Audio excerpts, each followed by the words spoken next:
Hello you guys, welcome back to my channel, and it is that time to review all the books that I read last month. I can't get over how great of a reading month March was for me. This might be my best month yet, and I can't wait to dive into all the books that I've read because, like I said, it was a fantastic reading month. So overall, I read 6 books again for the month of March. I am just on a roll of reading 6 books each month. As you guys know in my past videos, I have said that's a lot for me, and it is. I'm feeling like I'm going to definitely exceed my yearly reading goal this year. So if I continue on track, I'm really excited to see what the final number is, but I read 6 books. The genres that I read from were mostly romance, fantasy, YA fantasy, and then memoirs. So again, really leaning into my fantasy books. As you will see, I read a lot of Throne of Glass this month, so very excited to talk about those. And then I dabbled in a few romance and memoirs, and then a YA fantasy. You guys can probably guess which book that is already. Those were the genres that I read, and the total number of pages that I read comes out to 2,730 pages, so just a smidge more than the number of pages I read last month. And my average rating for the month, you guys, was a 4-star. I had 2, that's right, 2 5-star reads this year, and I cannot wait to talk about them and relive them with you guys because I still think about them to this day. So let's now dive into all the books that I've read. The first book that I read in the month of March was Crown of Midnight. This is the second book in the Throne of Glass series. So I continued my journey in Throne of Glass this month, and this book was fine. I think for a second book, it was very lackluster a little bit. I'm not gonna lie. The first half of this book I found extremely slow, and I was just kind of like, what is going on? Like, why is this taking forever to get into the plot? And now, since I've read more in the series, this book I think was definitely setting up for the rest of the series, and so because of that, I find it to be kind of almost a fillery book. I know it's not, and I know it serves purpose and like helping set the stage for the rest of the books to come, but I did find it a little bit boring, if I'm being honest. I still enjoyed these characters and being in this world. It just was a little slow, so it's my least favorite book as of right now in the series. I think I gave it like 3.5, 3.75 rating, and I think that still holds true for me. This is kind of not memorable also. Like when I'm thinking about all the books that I've read in Throne of Glass, this one is the least memorable for me, and I think it's just because we were setting up for what's to come in the rest of the books. So I started off my month with The Crown of Midnight. This book I read was on audiobook, so I don't own a physical copy, but it is Beg, Borrow, Steal. This was for my book club that I have with some friends, and I listened to the audiobook, which I would recommend. It was a good audiobook, and I enjoyed the experience. However, this was just okay of a romance. I kind of had high expectations just because everyone and their mother was raving about this book, and I was just like, okay, I'm ready for a good rom-com. I'm ready to just sink my teeth into one and become obsessed, and it just wasn't the case for me. I found myself just like forcibly having to listen to this book. I wasn't excited to pick it up. It was just average, and I felt her characters just felt a little flat. I don't know why. They just didn't really feel that fleshed out to me. So I couldn't really connect with them, and it was just an okay book. So I gave it a 3 stars. It wasn't the worst book that I read, and I can understand why people enjoy this book and love this book and have been recommending it. It just wasn't for me, and maybe it could have also been partially like right book, wrong time. Maybe I just was too in the zone of wanting to read Throne of Glass that I didn't want to commit to this book, but it was just okay. I do think the first book in this universe that Sarah Adams has made is the best one. It was fine, and I'm kind of disappointed, but I'm not that disappointed. You know, it wasn't a highly anticipated read for me, so I was just going based off of what people were saying and really hyping it up, which it didn't work for me, but that's okay. This book that I read, Besties, was Heir, the next book in the Throne of Glass series, and boy, oh boy, this book definitely started to get interesting. We started really diving into our plot in this one. I will say, I think Manon enters this book and we get her POV chapters, and I literally just kept wondering, who is this bitch? And why do I have to keep reading about her? Because I didn't want to read about her. I get it now. I understand why we got her POV chapters in here based on later books, but this one was fun. I had a way more enjoyable time of reading this one than the Crown of Midnight book, so I'm really ecstatic that the series picked up pace, because I'm not gonna lie, when I read Crown of Midnight, I was getting a little worried that I might not like this series as much as everyone hypes it up, but I can confirm the more you read in the story in this series, the better the books get. And that's probably also indicative of Sarah J Maas. She did start these when she was really young, and I'm assuming with each year she got better and better at writing and storytelling.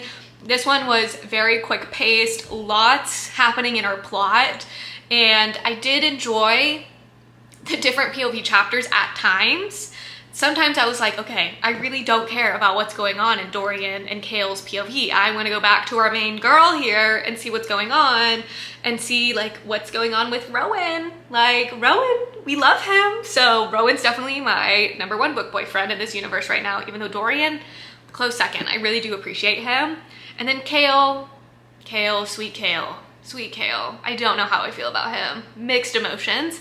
But I gave this book a 4-star rating. I flew through it. I really enjoyed it. There was just some moments with Manon and her POV chapters where I was like, get me out of these POV chapters. I don't want them. What is she here for? So because of that, that's why I gave it 4 stars, because those moments I was really like, oh, come on, let me skim through these and try and get past it. I obviously read them, but I was definitely like, can I just bypass these chapters? Do we really need them? And then obviously I had to read the next book in the series, which is Queen of Shadows. Dun dun dun dun. This book is a 5-star read for me, my first 5-star of the year, and I'm so ecstatic about it. I was getting worried I wasn't gonna have a 5-star yet, but this book came along, literally had me by the throat of just wanting to read it all the time. Any downtime at work, I wanted to pick up this book. Anytime after I finished work, I immediately just wanted to dive right back into this world and figure out what was going on. The plot in this one is crazy good. We do get a lot of also character developments in this one. Kale sucks in this book. I really did not like him. Did he have some redeeming moments at the end? Sure. However, he was annoying as fuck in this book, and it made me feel really sad for Dorian and what he was going through in this book. And then seeing our girl reunited with Rowan, loved it. I just love their partnership, dynamic duo-ness. And then her finally getting to meet her cousin after 10 years of being separated and thinking she was dead. That was very impactful and sweet. This book was just fun. So much was happening. I also appreciated Manon's POV chapters this time. I understood why we got them in the last book because it had to set up for this book. So her chapters in this book I thought were way more fascinating, especially given that she was kind of in the thick of it, in the evilness. She was right there at ground zero basically of like where the bad guys are. So getting to see her POV chapters and how her dynamics was shifting with her coven was really fascinating, and definitely I think it will play a bigger part in the rest of the series. But this book hands down had me by the throat. I couldn't stop putting it down or wanting to put it down, and it's my favorite book in this series so far, so I gave it 5 stars. I cannot recommend it enough. If you haven't started Throne of Glass, definitely take this as your sign to start this series. It's popular for a reason, and with each book it seems like it gets better and better. So I'm really excited to read the next books in the series. I have kind of put a pin in reading Throne of Glass right now because I wanted a little break to just, 1, savor the series, and then 2, to pace myself a little bit better because I was afraid I would just start binging these books, and I just want to take my time and really enjoy it. So I do have the tandem read up next, which also is kind of why I put a pause, because I just know that's probably going to take up the bulk of my reading time whenever I start that journey. So I'm excited, but also scared. So I guess TBD on when I start that. However, so far I'm really, really, really enjoying Throne of Glass. I can't believe this was my first 5-star read of the year, but it was well deserved, and I'm scared. I'm scared of what's going to happen next. I feel like I'm attached to these characters, and I just have a feeling someone important's gonna die, and it's gonna be really, really, really sad. Also, I just love the way these books end because they're not necessarily on big cliffhangers, but they definitely end on this sense of like hope. Like you're just like, yes, let's go into battle. But then also it's like, oh my God, what more could these characters possibly go through? And like, how is this all gonna unfold? So it definitely leaves you wanting more in the best way possible. And like I said, I'm excited to continue my journey, but I'm also scared. If you've done the tandem read, let me know your thoughts down below in the comments. I feel like it's kind of, you either do it or you don't. I've seen mixed reviews. I see people really recommend the tandem read, and then I've seen people who read them individually comment on how it's actually not bad as people make it out to be. The next book that I read in the month of March was one of my most anticipated reads of the year, and that was Sunrise on the Reaping. You guys, I haven't been able to escape the Hunger Games edits, comments, reviews, anything. The discourse around this book since finishing it has me by the throat. I cannot stop talking or thinking about these characters. I just feel I'm going down the rabbit hole of Hunger Games right now. I have done rewatches of the movies to try and crave or satisfy the craving of this universe, and the amount of lore that we got from this book is insane. And Suzanne Collins is, I think, just a master at writing. This book, I think, is a masterclass on showing how well, if you create a trilogy and if you want to do prequels, how well, if you establish the world building in those first 3 books, how easy it is to make these prequels. Because my God, this book felt like the missing puzzle piece that we didn't need, or that we didn't realize that we needed in this world. So many questions answered, but if anything, there are now more questions that we have of, wait, so now we have to reflect on the original trilogy, because what we thought we knew was totally wrong based on what Haymitch experienced in this book, and it is devastating. If you have not read this book, make sure to have a box of tissues ready, because the amount of crying I did in this, absurd. Absurd. Hey, that was painful. Hey, did we really need that? So, and I've seen people comment that this book felt like fan fiction, which is baffling to me, because no, it didn't feel like fan fiction. And I also feel like people are forgetting that, yes, all the victors are gonna know each other. They are brought back out every year and paraded about. So definitely they're gonna know each other and they're gonna make friends amongst each other. And I feel like people acting like it was a shock that we got to see some names that we already know. Like, I'm sorry, you're acting like this is millions of people. I got the sense that Pan Am was on the smaller side, especially some of these smaller districts. Like districts 10, 11, and 12, they're not that big. Everyone knows each other. Come on. So that's like the one thing that I don't love, that I see people having discourse about. I just disagree wholeheartedly with that. I thought this book was a masterclass, truly. I thought it was the perfect length. We got the perfect amount of questions answered while also leaving us kind of questioning more about what we know from the original trilogy. And then also the epilogue in this book, I cannot even begin to describe my thoughts on it. And I just really hope when they make the movie that the epilogue is included. If you have read this book, then you know what I'm talking about. If you haven't read this book, circle back to this video, because then you'll know what I'm talking about. I don't want to give away any spoilers or like really that much of what happens in this book, because we go in totally blind. Obviously we know Haymitch wins because he's in the original trilogy. We just don't know how. We don't really know much about his game, so this book answered a lot of questions and highlighted just how unreliable Katniss might be as a narrator, simply because we only know what she knows, and what she knows may not actually be the full truth, and it may be propaganda. So do with that what you will, okay? Spiral with me, friends. Anyways, this book was a 5-star read. I don't know if I said that, but it was phenomenal, fantastic. I have not been able to stop thinking about it, thinking about these characters, this world, everything about it, and I'm very excited for the movie. I really think they're gonna do it justice, and it will probably be just as devastating. So I'm gonna need to pack tissues with me when we go watch that. So I'm also curious on the casting, on who they're gonna pick. I know a lot of people are very opinionated, so hopefully they do it justice, but the last book that I read for this month was Ina Garten's Memior. I listened to this on audiobook, and I would totally recommend listening to it because she narrates it herself. So it really felt like we were on FaceTime together and she was just sharing stories throughout her life. I thought this book was really fun. I don't really like to give memoirs ratings, so I didn't rate this one.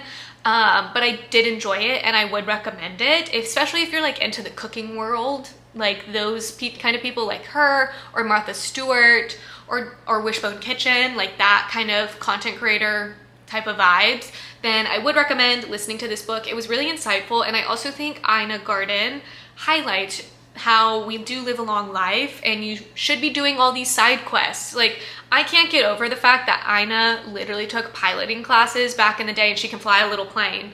Like, what do you mean the woman who can like cook it up in the kitchen, has her own little garden, her own little estate, can also fly a plane? That's kind of crazy. So I feel like it was a nice reminder that we should be taking up hobbies. We should be trying and failing, and that it's okay, because Ina also recounted several instances of times that maybe she failed, but she was able to learn from that and then improve upon it in the future. And I feel like that's a true testament and just a nice reminder that life is all about trying things and failing and growing and learning from that. Also, hobbies, you can have multiple hobbies that you enjoy in that moment and then maybe don't anymore, and that's totally normal. So it was a very refreshing palate cleanser read for me. I had been waiting for months because I put my hold in on Libby, and when it finally came in, I was like, yes! So I really enjoyed it, and I can't recommend it enough, especially if you're kind of interested into knowing about her life and what all went down. I think it's interesting. It's not juicy by any means, but I think it is a nice, refreshing palate cleanser type of book to read if you're kind of wanting a break from your normal genres. I almost totally forgot. I did want to talk about a TV show that I am obsessed with right now, and it happened towards the end of March. So I need you guys all to go watch this TV show so we can get a second season, and that is The Residence on Netflix. Oh my god, you guys, this show is so fun. It is a cross between Only Murders in the Building and Knives Out, and it has this kind of quirky charm with some art overlays at the beginning of each episode that I'm absolutely obsessed with. And our main character in it, this detective who's really into birding, and just how she can puzzle piece everything together is fascinating. Each episode we're kind of jumping back and forth in the timeline, current day and then in the past of what happened, while also trying to interview everyone. It takes place in the White House at a state event dinner, or maybe a national event dinner, because Australia is there and they're hosting them, and a murder happens and they have to now interview quite literally everyone in the building and figure out what went down. And it's not as obvious as you think it is. There's so many different little plot twists along the way, and it's totally fascinating. I absolutely adored it. They do incorporate like real life like White House facts throughout the series, and it's very fascinating and entertaining. I absolutely binged it in like 2 days. I think there's 8 episodes. Fascinating, absolutely captivating. The storytelling in it is fantastic. Shonda Rhimes produced it with her Shondaland production company, and I really hope we get a second season, similar to like how Knives Out, our main character Daniel Craig in that one, it's him and we just follow him throughout these different stories and investigations that he does.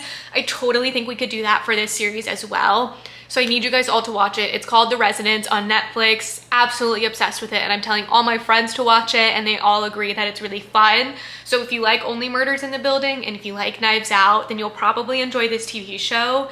And yeah, that's mostly what I've been obsessed with media-wise. Obviously, I've been rewatching Hunger Games. So if you're in the mood for that after reading Sunrise on the Reaping, totally recommend it. And Catching Fire will probably have you more upset now that we know more about Haymitch. So I've been watching that and obsessing over that as well. But I had to talk about The Residence because it's so fun, you guys. Cannot recommend it enough.